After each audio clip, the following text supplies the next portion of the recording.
Ето защо новия бюджет с идеята за вдигането на данъците в България ще ни навреди. Първо правило при данъците е данъците да са малки, защото колкото по-малък е данъка, толкова по-голяма е събираемостта му.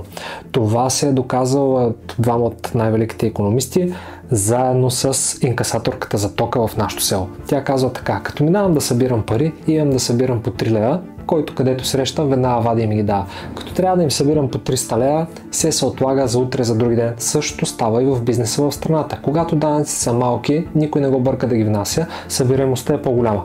Ти вдигаш данъците, събираемостта пада и накрая събираш даже по-малко пари при уж по-високи данъци. Просто много голяма част от икономиката ще излезе на черно.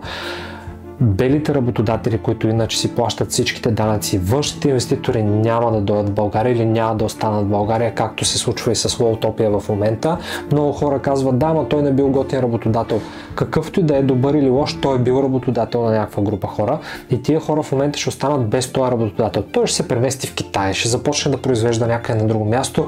Парите, границите не могат да ги ограничат. Обаче хората, които живеят в България, ще останат с все по-малко работодатели, на които да разчитат. Търсенето на работа ще се увеличи, предлагането ще намалее и по този начин ще се обърне играта, ще паднат заплатите, защото вече има страшно много хора, които търсят работа и страшно малко хора, които да предлагат такава.